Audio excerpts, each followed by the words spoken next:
Okay, so the first weekly test for 2017 was really just covering a lot of work that you've done or should know from second year. Unfortunately, it wasn't answered that well, and I was quite surprised by that. The first question here is very, very simple, basic. I mean, this is an ester. You need to identify the functional groups, carboxylic acid,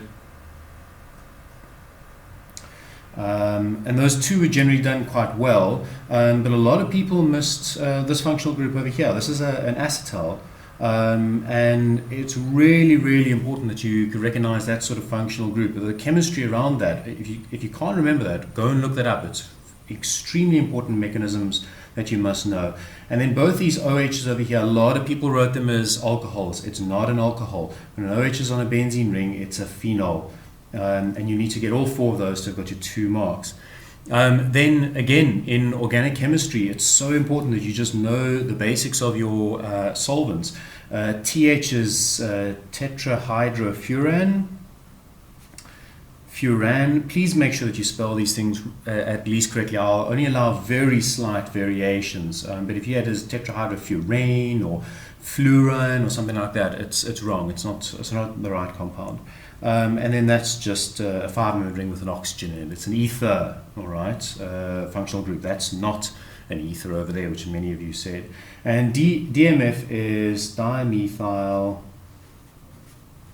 formamide, and it's a nitrogen with 2 methyls on, and it's a formyl group over there. All right, so that's a hydrogen there, not a CH3, and that would have given you the mark for that.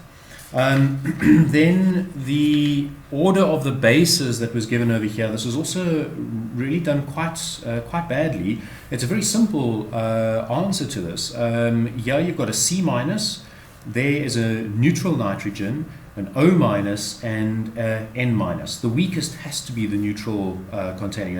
Triethylamine, this is the weakest of the bases, which is this over here, triethylamine.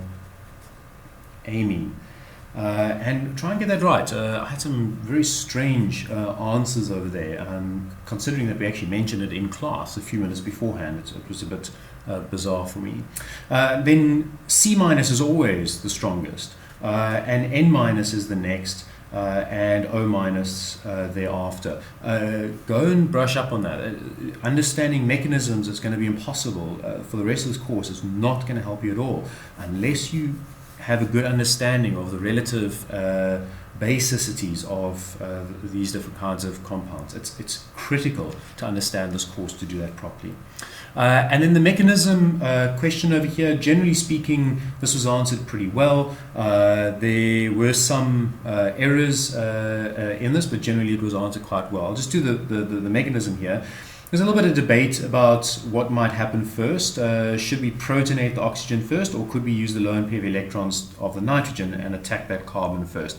Both are actually fine and correct, so I wouldn't have taken marks off if you did one or the other. I prefer to protonate first, and this is in equilibrium, so we're going to show equilibrium arrows.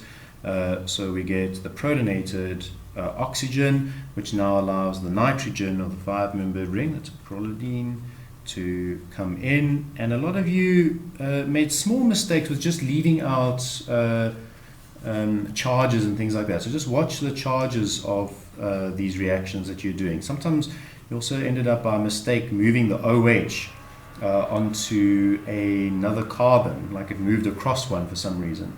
That hydrogen is still there, so after that first step, that's what we left with over there. And then we can protonate this again, a proton, and at the same time this proton can leave. It's just part of the equilibrium. Effectively, this is a proton transfer step, PT. Hydrogen left and another one was picked up. And so we've now made it into a good leaving group, OH2+, and we've got the prolidine still sitting over there. And then this leaves through the lone pair pushing in to form the iminium. That's a critical step, okay? So it pushes in like that, and so the intermediate is this iminium. It's not, we didn't just lose a hydrogen over there to get the enamine as a product. The iminium is an important intermediate in these things. We know this, so that's why we draw it that way. And so this iminium then goes to the enamine because something picks up those protons, some base in the reaction. It could be a number of different things. One of you actually, only one person in the class actually showed